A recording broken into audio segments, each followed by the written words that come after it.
ketika satu hari Nabi Allah Isa ni, dia bersama dengan sahabat-sahabat dia.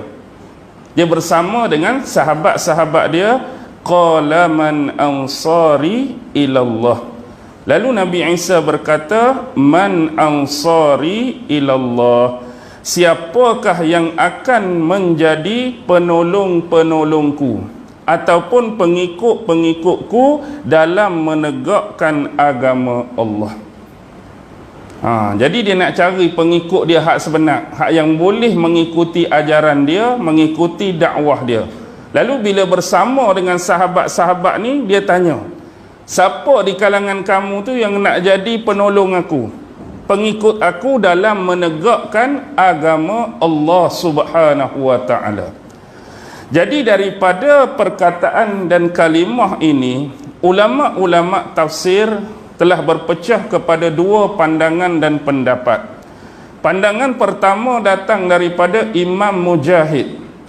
Imam Mujahid kata, makna bagi man ansari ilallah, siapa yang nak jadi penolong, siapa yang nak jadi pengikut aku dalam menegakkan agama Allah, sebagaimana saya sebut yang pertama tadi. Ada satu lagi pandangan daripada Imam Sufyan As-Sauri dan juga yang lain-lain. Beliau mengatakan man ansari ilallah ni ialah siapa yang nak jadi pengikut, siapa yang nak jadi penolong aku bersama dengan Allah. Dia beza tu. Yang pertama, siapa yang nak jadi penolong dalam menegakkan agama Allah. Yang kedua, siapa yang nak jadi penolong aku bersama dengan Allah. Beza. Jadi kebanyakan ulama-ulama memilih yang lebih menghampiri kebenaran ialah pandangan pertama daripada Imam Mujahid, iaitu siapa yang nak jadi pengikut atau penolong aku dalam menegakkan agama Allah. Ataupun diberi pengulasan spesifik oleh Imam Ibn Katsir dalam tafsir dia, tafsir Ibn Katsir, man ansari ilallah ni siapa yang nak jadi pengikut, siapa yang nak jadi penolong aku dalam menyebarkan dakwah. Dakwah untuk siapa? Untuk menyembah Allah yang Maha Esa. Tu lebih spesifik. Jadi sebenarnya ajakan-ajakan seperti ini juga pernah berlaku pada zaman junjungan besar Nabi Muhammad sallallahu alaihi wasallam.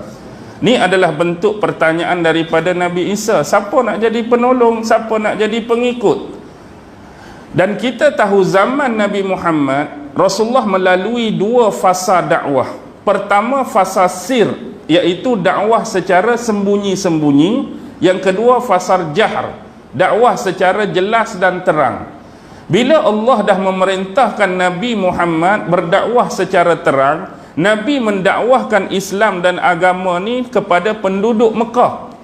Tetapi Nabi melihat satu benda yang boleh melebarkan sayap dakwah Nabi ni, yang paling utama, poin paling penting ialah Kaabah yang ada di Mekah. Kaabah yang ada di Mekah ni akan dikunjungi oleh ramai manusia pada setiap musim haji. Jadi orang-orang luar Mekah datang nak buat haji. Jadi Nabi guna kesempatan orang datang tu nak mendakwahkan Islam orang hak duk luar Mekah. Bukan Nabi keluar daripada Mekah pergi cari depa, tapi depa mari ke Mekah tu, Nabi guna kesempatan tu dakwahkan Islam. Jadi Nabi pergi kepada kumpulan tu, kelompok ni, kelompok tu, hak mana terima, hak mana tolak. Bahkan selepas Nabi pi kepada setiap kumpulan, ada saja hak duk mengikut belakang dia. Siapa yang selalu ikut Nabi? Pak saudara dia, tak ada lain, Abu Lahab. Abu Lahab tukang clear balik. Contoh Nabi pi kepada satu kumpulan, dia cerita pasal Islam. Lepas tu bila Nabi pi, Abu Lahab pula pi ke tempat Nabi habaq tadi. Kalau budak tu cakap, tak payah dengar, tak payah. Tu mengaruk aja, tak payah ikutlah dia cakap. Dia pi clear balik. Sampai ada satu tahap teruk, dia ambil pasir, dia tabur atas kepala Nabi. Dia maki Nabi, dia marah Nabi. Dan ada dalam riwayat, Nabi SAW bersabda. Apa yang Nabi sebut? Nabi sebut, man ar-rajulu, siapakah lelaki yu'wini, yang akan menolong aku, ala an uballigha kalam rabbi. Siapa lelaki, ataupun bahasa Arab rajulun ni dia merujuk kepada semua. Siapa di sini yang boleh tolong aku untuk aku menyampaikan dakwah risalah yang datang daripada Tuhan aku. Fa inna quraisyan mana'uni an uballigha kalam rabbi. Sesungguhnya orang-orang Quraisy, bukan merujuk semua, hak lawan Nabi itulah, mana'uni, menghalang aku, an uballigha kalam rabbi, daripada aku mentabligh ataupun menyampaikan kalimah Tuhanku. Nabi dia tanya, siapa yang nak tolong aku, siapa yang nak bantu aku dalam usaha aku menyampaikan dakwah ni? Dalam ramai-ramai itu ada satu kelompok kecil yang datang daripada bumi Yasrib. Siapa dia? Satu kumpulan yang diketuai oleh As'ad bin Zurarah. As'ad bin Zurarah pergi jumpa dengan Nabi. Nabi cerita kepada dia tentang Islam, pasal dakwah, pasal risalah. Akhirnya mereka menerima Islam. Bila mereka dah masuk Islam, mereka ni akan kembali ke Yasrib, dan mereka berjanji dengan Nabi, mereka akan tolong Nabi, mereka akan bawa agama yang mereka terima ni dakwah kepada anak beranak saudara mereka di Yasrib, dan insya-Allah tahun depan jumlah mereka tu akan bertambah. Tu janji dia. Dan bila mereka mari, memang jumlah mereka bertambah, mari lagi bertambah, sehingga dalam sejarah terjadi dua perjanjian yang cukup terkenal. Pertama, perjanjian Aqabah pertama, yang kedua perjanjian Aqabah yang kedua. Selepas perjanjian Aqabah yang kedua, baru Rasulullah berhijrah ke Madinah. Bila Nabi berhijrah ke Madinah, mereka menunaikan betul-betul amanah dan tanggungjawab yang mereka janjikan pada Nabi dulu. Yang mereka kata nak tolong Nabi, nak backup Nabi, nak bela Nabi, nak lindungi Nabi, mereka buat sungguh. Bila Nabi dengan sahabat Muhajirin berhijrah, apa yang mereka tak buat? Mereka sediakan rumah, mereka sediakan makanan, minuman, pakaian. Bahkan untuk sahabat-sahabat Muhajirin yang suka bertani atau bercucuk tanam, mereka berikan tanah. Kemudian ada sahabat-sahabat yang diberikan, bukan kata tanah untuk diusahakan, jenis apa? Tanah yang dah ada pokok ni. Pokok apa? Pokok tamar, pokok kurma. Hak jenis suka berniaga macam Osman pula, Abdul Rahman bin Auf diberikan modal. Padahal sahabat Ansar ni nak bagi percuma saja, sebab tahu dah kawan ni jenis kaki berdagang, kaki berniaga. Tapi Abdul Rahman tetap menganggap itu adalah hutang, nanti aku akan bayar. Bahkan sahabat Ansar yang disaudarakan dengan Abdul Rahman bin Auf ni, hak hari ni jarang orang boleh buat, ialah dia sanggup menceraikan isteri dia, dia nak bagi salah seorang isteri dia pada Abdul Rahman. Kita hari ni mungkin kereta 2-3 biji boleh, tak apalah, kereta saya 10 biji, ambillah 3 biji. Tanah saya 10 ekar, ambillah 5 ekar. Duit saya banyak 10,000, ambillah 8,000. Tapi bini saya ada 2, tolong ambil seorang. Hak tu payah sikit tak? Kalau bagi pun bagi hak lagu mana? Tengok apa kata sahabat Ansar ni, kalau kamu nak, kamu pilih hak mana rasa di mata kamu, di hati kamu suka dan berkenan, kamu pilih. Maksudnya dia diberi pilihan. Kalau kita agak-agak ada seorang cantik, seorang tak apa cantik, kita bagi hak mana? Hak cantik tu aku pegang lah, hak tak apa cantik hang ambil nak. Tapi hak ni pilih, hak mana berkenan hang ambil hak tu. Tu pun kalau diberi pilihan, nak lepas bini pun bukan satu yang mudah. Tapi sampai tahap tu, sebab itulah sahabat-sahabat ni digelar Ansar, orang yang banyak membantu dan menolong Nabi. Tu sejarah. Begitu juga ketika zaman sebelum tu, siapa dia? Zaman Nabi Allah Isa. Yang banyak bela, yang banyak backup, yang banyak tolong Nabi Isa ialah sahabat-sahabat dia. Baik. Qala al-hawariyun, maka berkatalah al-hawariyun. Dah Nabi Isa tanya tadi kan, siapa nak jadi pengikut aku, siapa nak jadi penolong aku. Okey. Qala al-hawariyun, maka berkatalah al-hawariyun. Siapa dia hawariyun ni? Al-hawariyun. Siapa dia hawariyun? Hawariyun itulah pengikut-pengikut setia Nabi Allah Isa. Kalau kita buka kamus yang besar-besar dalam bahasa Arab, Al-Hawariyun ni dia jadi macam lafzul mushtarak. Lafzul mushtarak ni satu lafaz yang makna dia banyak. Makna dia banyak. Contoh, Al-Hawariyun ni boleh dikatakan penolong, boleh. Al-Hawariyun pembela, boleh. Al-Hawariyun seorang yang mempunyai hati yang tulus dan ikhlas, boleh. Bahkan dalam tafsir Ibn Katsir sebut Al-Hawariyun ni boleh dispesifikasikan satu kumpulan manusia yang jenis bertubuh pendek. Kita letak satu kumpulan manusia, rata-rata mereka ni tubuh pendek, kita boleh keluar mereka ni Al-Hawariyun dengan sifat tadi. Kemudian Al-Hawariyun juga boleh dikatakan kepada satu kumpulan manusia yang jenis suka pakai pakaian yang berwarna putih. Jenis pakai putih lah ke, kita nak keluar kumpulan tu Al-Hawariyun, boleh. Ataupun kumpulan pemburu, sebab Al-Hawariyun juga bermaksud memburu. Al-Hawariyun juga boleh disebut pemburu, tapi makna yang dikehendaki di sini Al-Hawariyun bermaksud pembela. Bermaksud pembela ataupun penolong kepada Nabi Allah Isa alaihi salam. Baik, siapa dia Al-Hawariyun ni? Dalam sejarah ada berapa jumlah dia? Ada berapa orang dalam sejarah Hawari Nabi Isa?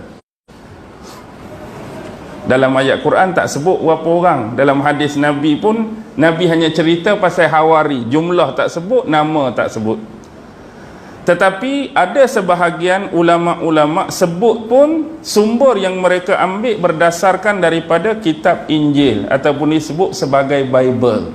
Baik, kita boleh sebutkan nama-nama tu sebagai penjelasan tetapi bukan untuk mengesahkan. Ingat, bila kita ambil sumber yang selain daripada Quran dan Sunnah yang pastinya sahih daripada Allah dan pasti confirm daripada Nabi, kita hanya boleh nyatakan dia dalam bentuk penjelasan.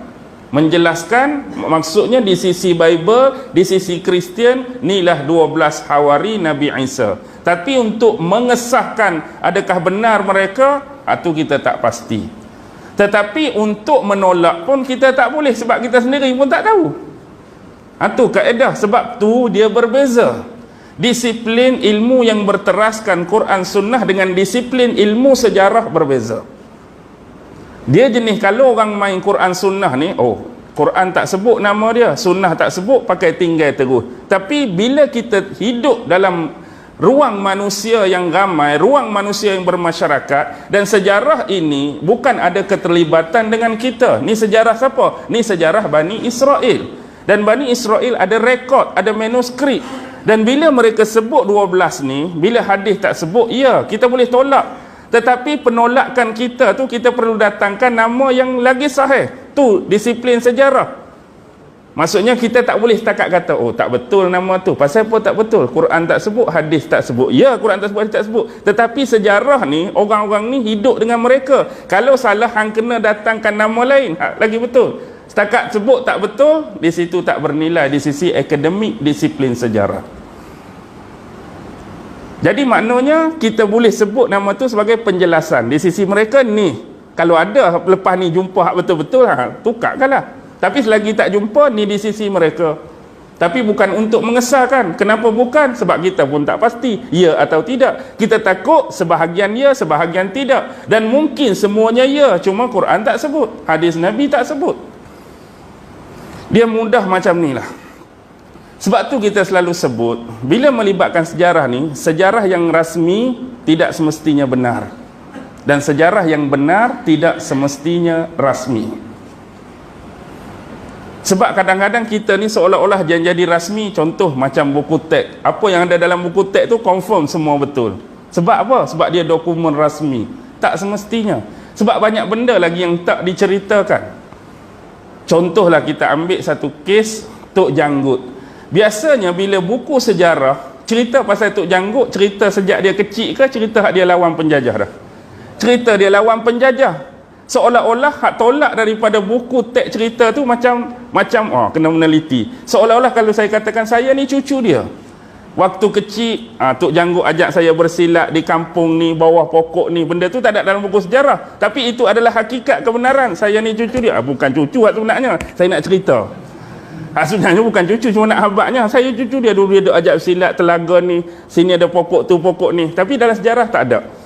Tapi hak ni bila tak ada dalam buku sejarah, tak semestinya dia tu tak betul. Tu betul tapi dia tak masuk dalam ni. Tu dimaksudkan sejarah yang rasmi tidak semestinya benar, sejarah yang benar tidak semestinya rasmi. Baik. Selagi dia ada kebenaran, itulah dia. Okey, kembali kepada persoalan Hawari tadi. Baik, antara nama dia ialah pertama Peter. Biasalah. Bible dalam bahasa Inggeris tak? Peter ataupun disebut Petrus.